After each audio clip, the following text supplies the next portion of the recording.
2022. Welcome back. Welcome back. I'm Shivani, I'm Miranda. and we are far from normal. This is episode 51, I'm gonna say. Sure. Yes. I could not tell you, honestly. Because we had our 50th episode pretty recently. We did. So Yes, I promoted it on Instagram. yes. Yes. Yeah. Today we are bringing back one of our guests from our previous episodes. It's Olya. Hi. Hey. This is yeah. what? This is gonna be our last episode in the series? Yes, I believe so. Yeah, our last episode on history in Russia. Yes. And So- Russia versus US and all that jazz. Oh, yeah. So today we were thinking of doing kind of like a history educational type thing for our listeners, because most of our listeners are American. I'm sure there's some listeners who know more about Russia than like me and Shivani do, but me and Shivani don't know too much, so we're just gonna have Olvia kind of give us the background information that she knows, right? Yeah. So, yeah, we're gonna talk about like the dynasties in the Russia and like start back from like the beginning ish. And yeah, what do you know about that? Okay, so I think the main thing I'll start with is like why Russia is like so big, because this is kind of like where we're starting in the history.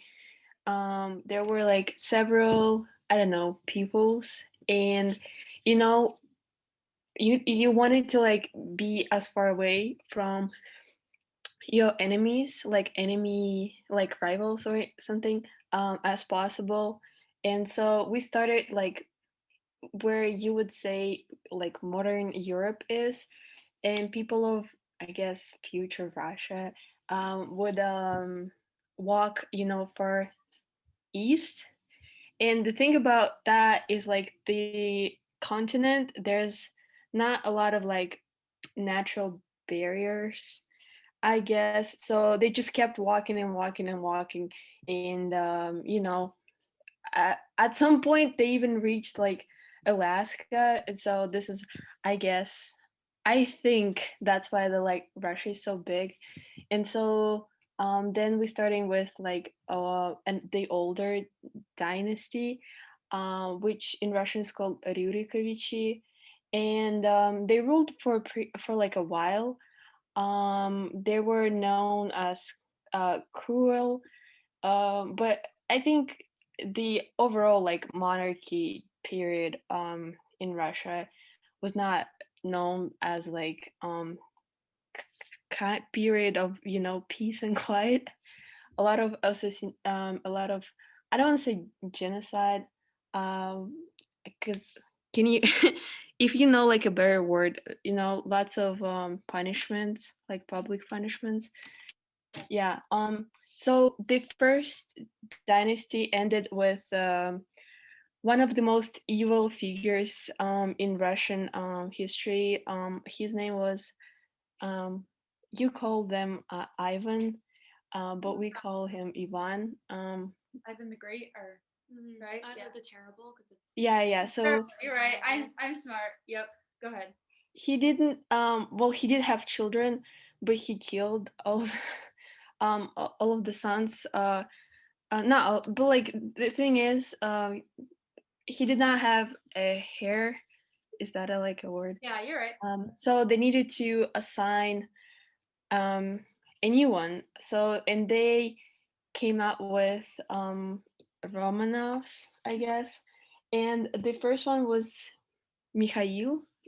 I don't know how you guys pronounce it, but the thing is, Russia at that point was like a whole mess. We had lots of like economic problems. We were like very far behind in many spheres. So the task of being like a Russian czar was incredibly difficult, and that's why I don't know. That's why they were like so stressed. There were like lots of czars, obviously, but I think the first one that is well known is Peter the Great, who I like him a lot. He's like a little controversial because um there's like lots of theories about him too, um like conspiracy theories, which I know if you like wanna like go into that Yeah. later. but he he did some might argue that he did the most for the country. My favorite thing is that he made like the tax was 30%. He made I guess pastors and wealthy people cut off their beards. There was like a beard tax. He founded St. Petersburg, which is one of the greatest cities in Russia today, my personal favorite. And then when he died, there was like lots of things because his wife became like the ruler of Russia. Um, and one lady that came to power through all of this. There was like a whole mess with like a few women, and her name was Catherine the Great. And she was not Russian, she was from Germany originally, but she was greatly like inspired by Peter the Great.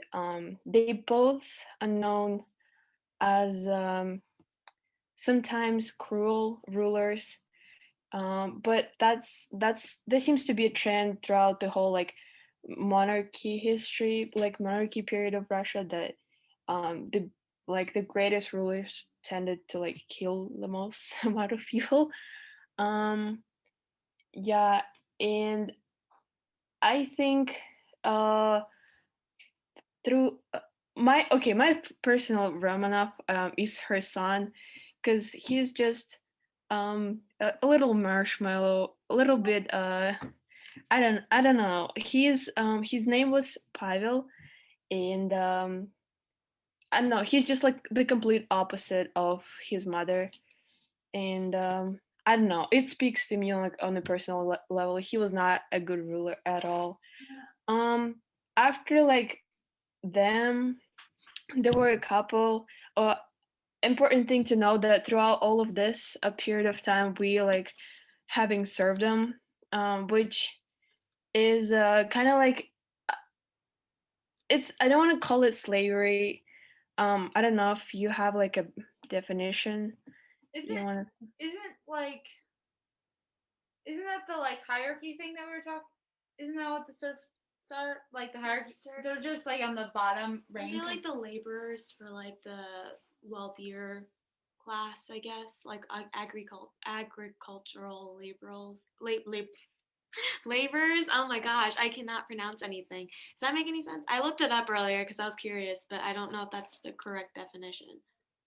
But it's I guess how I always it's like you're basically that's a feudal form of capitalism. That's what they called it in one of my classes, and I remembered that. It's basically that you owned by your what do you call them? I don't Yes. say master, your owner.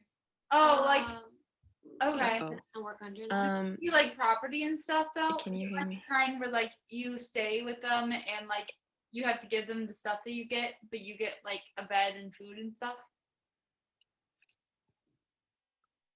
Oh, she's frozen.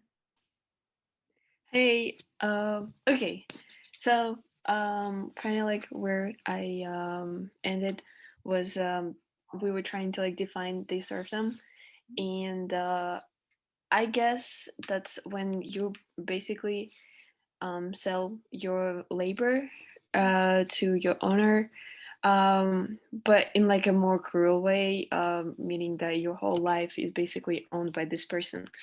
And so you have to like keep in mind that like that's like what we were having throughout the history of like um empire imperial rule.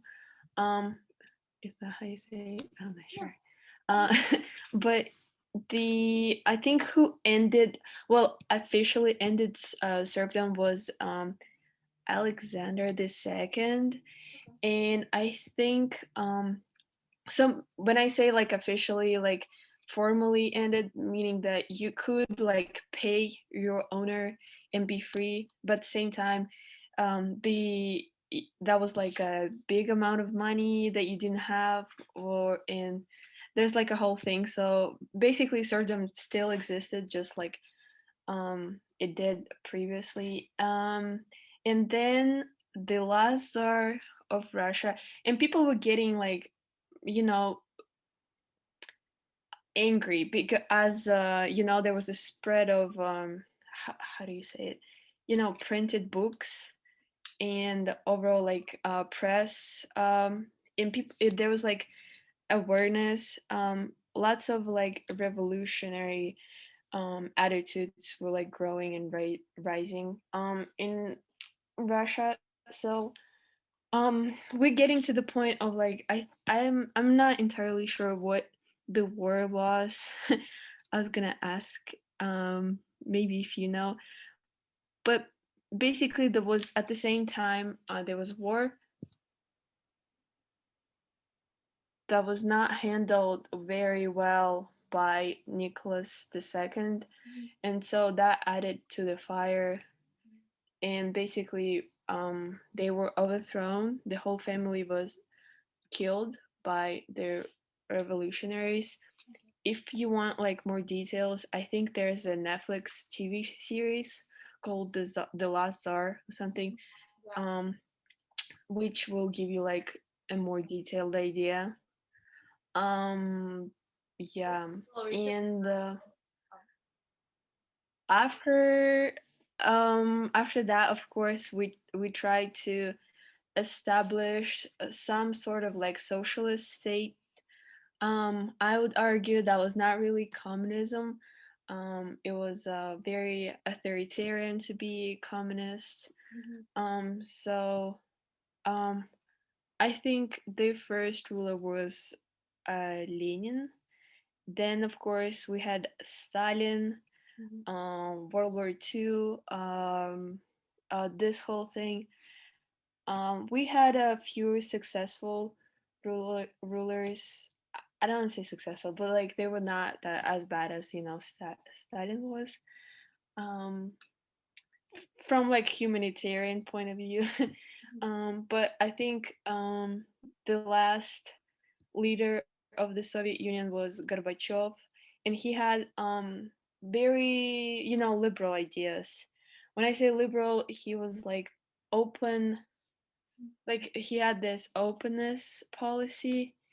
um it was overall like liberal in the sense of like maybe economic lib- um and like social liberalism. So, and I think many how do I say this, um many critics think that it was his liberal reforms that made Soviet Union collapse, for several reasons. I'm not gonna go like into details, but basically what he did is the whole country was based and built on this like the party, this whole party, and what he did, he kind of like ruined the foundation and like the founding principles, not ruined, but like he changed them, and it made the whole thing collapse. I personally think, or like to think, that the race with United States and like this competition added to the fire, and it's started to crumble. Well, it's like also Yeah.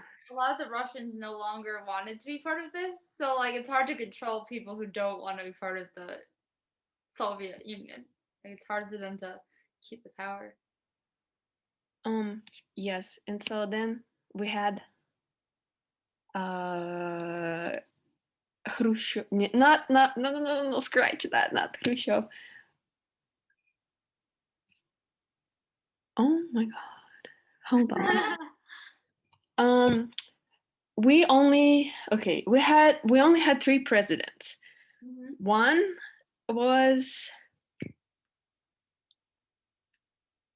okay, some guy who was actually really good. Um please Google that later. I have his name on the tip of my tongue. I just cannot remember it for some reason right now. He was actually good, but because Russia was so destroyed in more ways than one, he was getting like lots of criticism. Because of that, he developed many like disorders, and he got into like alcohol. And when he was like having his like dark moments, one guy was getting closer and closer to him, and that guy was Vladimir Putin. And so he was, when it was the first president's time to resign, he appointed Vladimir Putin. um, and so that's how I think Putin got to power. He ruled for 2 terms. Then legally he could not be reelected for the next one. So his prime minister was reelected, if you can say so, as as a president, while Vladimir Putin was the prime minister. And now we changed. We just recently had a referendum where, of course, as a whole population of Russia agreed to basically, he all of his previous terms did not count, and he can start from scratch again. So he can get reelected until 2036. So it's it's a little sad that I'll only have one president, officially two, but we all understand that it's like one president till I'll probably be like 40 years old in my lifetime. And my favorite picture on the whole internet is, how like the Pope of Catholic Church is getting like elected or like appointed for the lifetime, and Vladimir Putin, I think, met three of them already. So that kind of like tells you what the political situation right now, um, with elections in Russia. So that's kind of like where we are right now. Why do you think people like choose to give him all this power? Because you guys technically have a vote. I mean, obviously it's like still a little skewed. But like there's gotta be people who actually like him if he continues to get positions of power. Um, I think yes. This is actually a very good question. A question like I ask myself a lot too. Like, why is he still like? There's so many like movements against him. Uh, the first reason is exactly what you said. Some people do like him, and it tends to be like older generations because 90s. So Soviet Union collapsed in 1991. So the 90s for Russia was a very difficult time. So people who lived through that and saw all of like the horrors, and then Vladimir Putin came to power, and he kind they think that he fixed the whole thing, and now Russia is flourishing. So he does have is it's not like everyone hates him, like in Russia. He does have supporters, and they tend to be older generations, and I honestly do not blame them that like they're entitled to their opinion. But I was born when he was already president, and what I'm seeing right now, and that's a lot of people, like younger people, seeing, is a lot of corruption. And just, I'm not gonna go like into detail, but we're not like happy with the regime that it is here. Like, it's not democracy, it's like a joke, not a democracy. So yeah. And another thing is s- movements against our current administrations get a lot of oppression from the government. I don't want to sound like too controversial, but I personally, like with my own eyes, went to protests and saw how like people my age like were getting like beaten up and thrown into cars and taken away. I was told in my high school that if any of us are seen at a protest, we will be expelled with like written like in our records, like all the things that we did. So not like other school would want us. Um, my parents like they know how like I feel about my administration, and they like ask me like please do not go there. We want like an actual future for you, because they do have a power like to ruin your life. So many people are scared to go. It's that's why I like protests in the United States, because it felt free, it felt like democracy. It feels like authoritarian country here. So that's that's kind of like my answer. It's hard to get anything done when you are afraid for your life when you protest. Exactly, yes. Yeah. I going backwards to the when the czars got out of power. I remember doing like this was all the way back in high school, so it might not be accurate. But one of our professors for international relations taught us that that the guy was like forced. I don't know if it's Nicholas the First or Nicholas the Second, but he was forced out of power by the revolutionists. Like they like forced him to resign, and he had like either he was the kid or he had a kid who don't remember much, obviously, who was like way too young to rule. So that's why like that's part of the reason why they like completely like fell. And then like you said, basically all of them are killed. So. Yeah, I honestly I do not how do I say condone any violence. So I think at that point um the last czar like Nicholas II was already like he resigned, Mhm. but for some reason oh there was of course like a civil war, so there were like loyalists who fought for the czars to stay in power, and like the Red Army. And the Red Army was like afraid that if white it was like white and red, so like if the loyalists win, they're gonna like appoint the monarchs back. So they kind of thought that the only solution would be is like killing the whole family.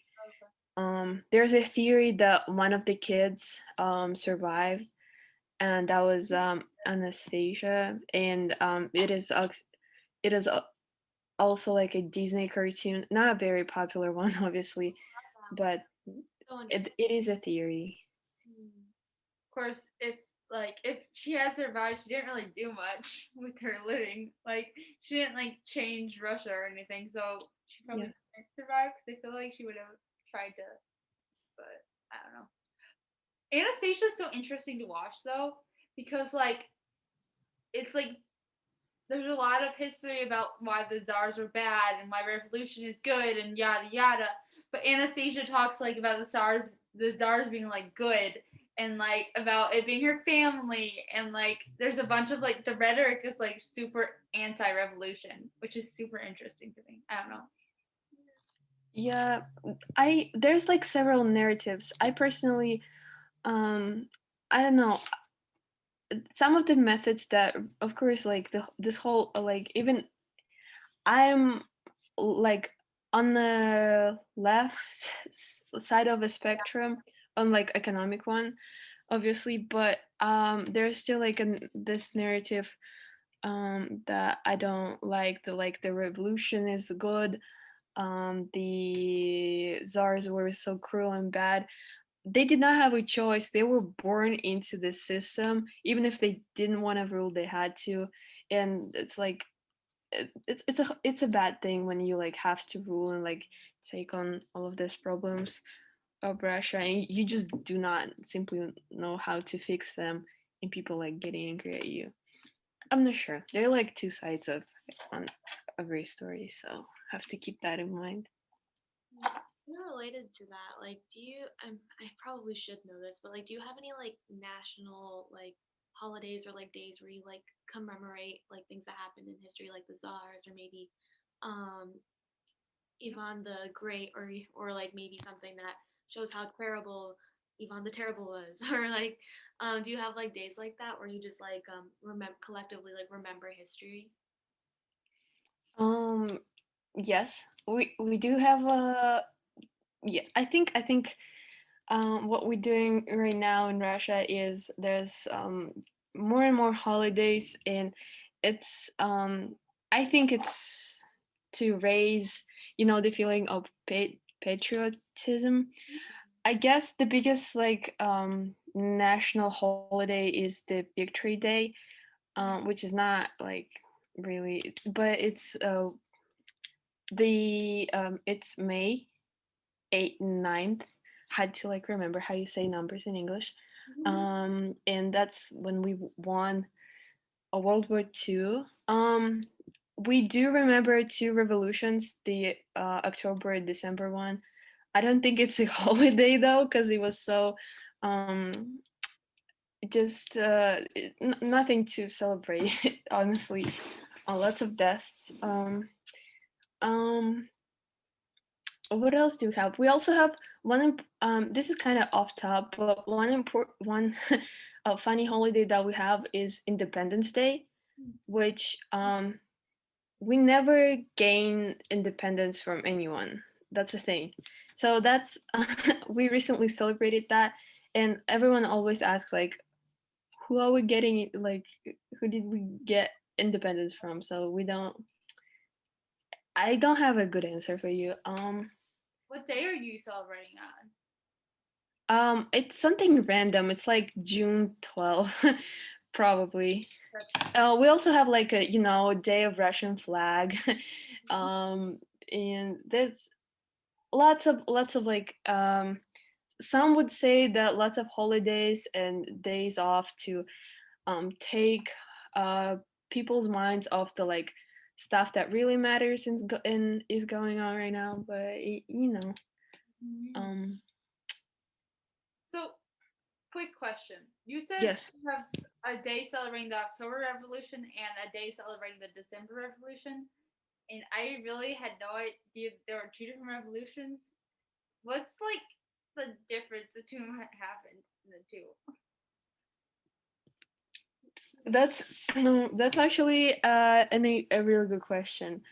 I think you also need to know that like we changed how we count days Okay. at some point at the time. So the October Revolution in our time happened like in November, and I think December happened in January.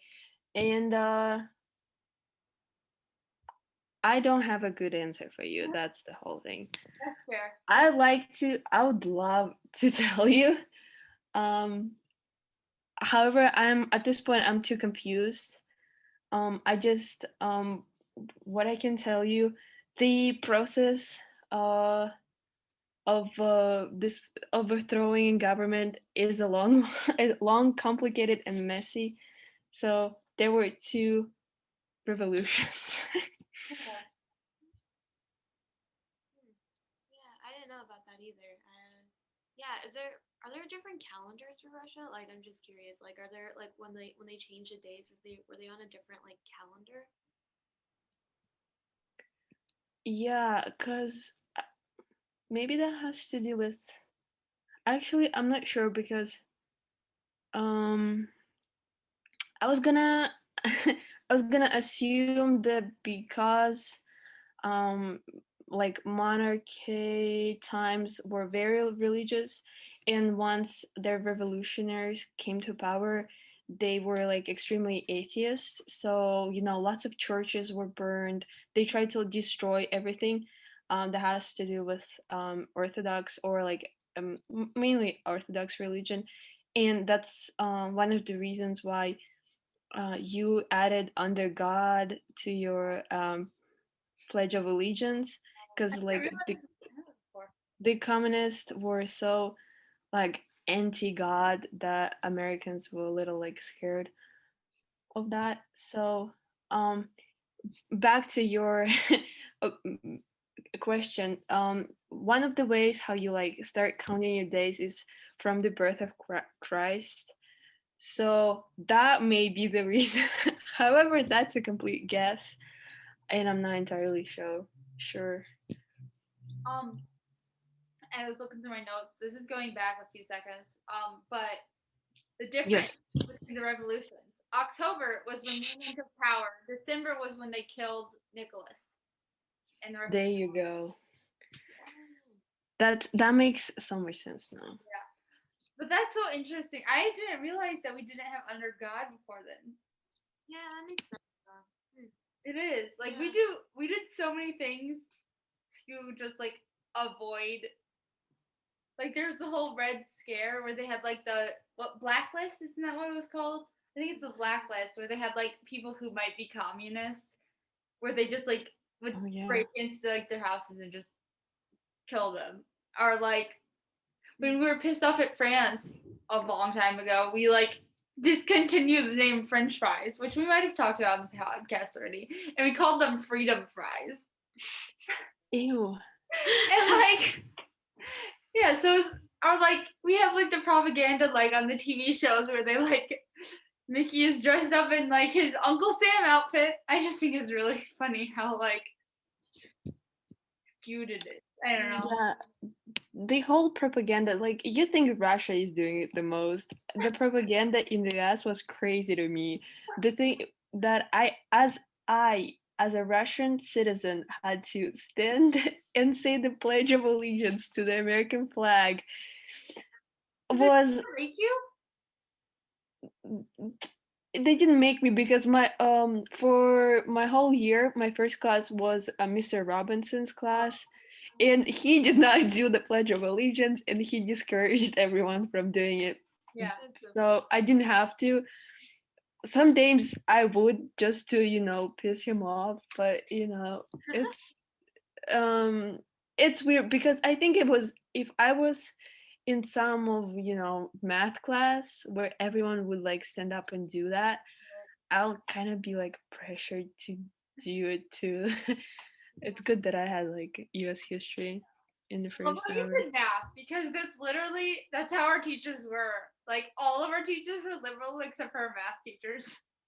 Some okay, no shade, but like some science teachers I would say too. But overall the school was I think a liberal-ish. Yeah, Yeah. pretty much. There were conservatives, but the conservatives didn't talk. Oh, because they would get shot down Because they would immediately. get attacked. They Yeah. would definitely. I would be. I would be scared to be a liberal at our school. Not liberal, Conservative? conservative. Oh my gosh, liberal. Yeah. Was conservative, but Yeah. yeah, no, for sure. Were you there for the year that people knelt during the national anthem? You did what? They were kneeling. Oh yeah. I think it was gaining like momentum when I was there. I remember that I wasn't there. I was like doing college visits, but I remember I saw pictures of a choir doing that during homecoming week, Yeah. and I thought it was like so cool that people did that, and I think some of the teachers did that too. There was recently like there's a Euro, which is like a World Series for soccer right now. I'm not sure like European, it doesn't matter. But some I think the team that we played against, Danish team, were asked. They asked my team, like Russian team, to kneel with them to protest racism. However, we refused, so it looked so stupid when a team of I'm not really actually sure, but was some like European state, they were kneeling and protesting racism, and my team was standing and looking like fools. But it's their choice, I guess. Yeah. I don't want to get too political here. We talked about racism on the earlier episodes, Olya, right? Yeah, I'm sure we did. I Okay. think we touched a little bit on it, and Okay. just like a little bit. We are pretty much out of time though. Did you have anything else you want to talk I about? could have talked about Middle East stuff, but I'm totally fine not doing so. So, either of you have any questions? I got some research on Middle East, like Russia, U.S. conflicts, but otherwise I can just hold off.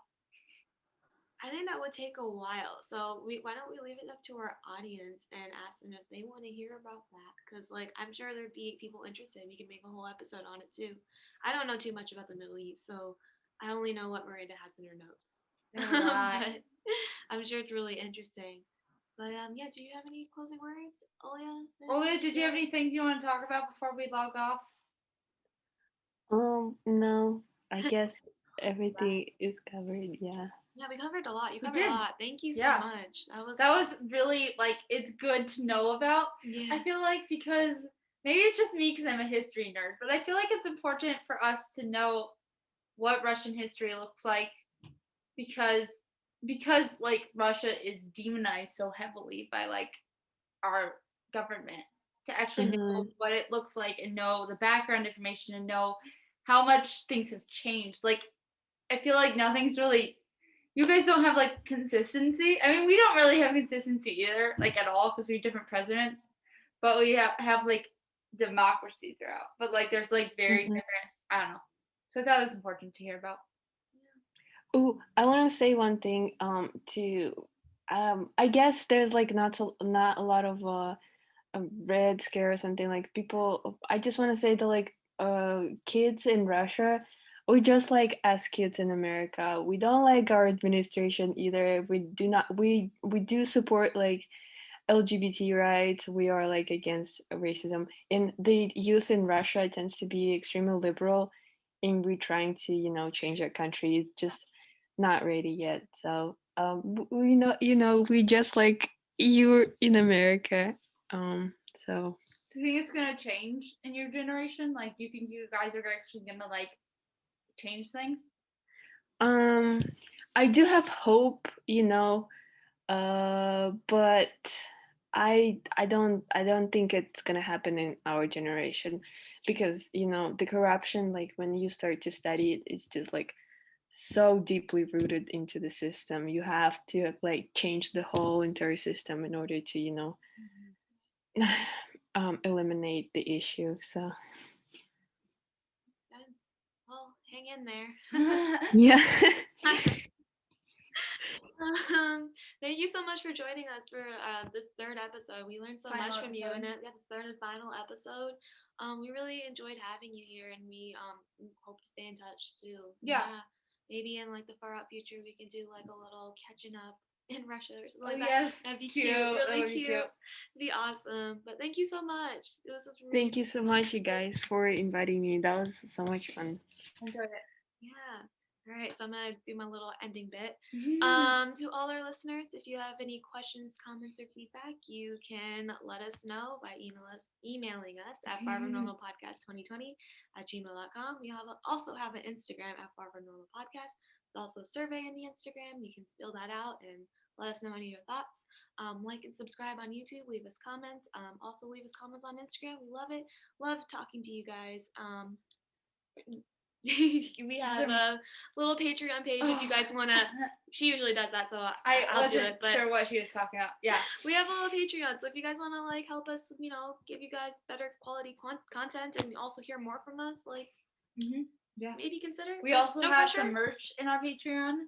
So if you donate like $5, you can get a sticker. And if you donate $10, you can get a bag. And the bags are super cute. If you do get a bag, tag us on Instagram. At Far From Normal. Is it just Far From Normal? Normal, yeah. Yeah. Tag us on Instagram. Something else I was gonna say. Oh, there are 2 other episodes, obviously with Olya on all the streaming platforms. So be sure to check those out because they all are on very different content. Because there's so much that we can talk about the differences. Did you tell them to like and subscribe yet? Yes. Okay. All right, we'll see you in the next episode, or you'll hear from us. Love you guys. Thanks. Bye. Bye bye.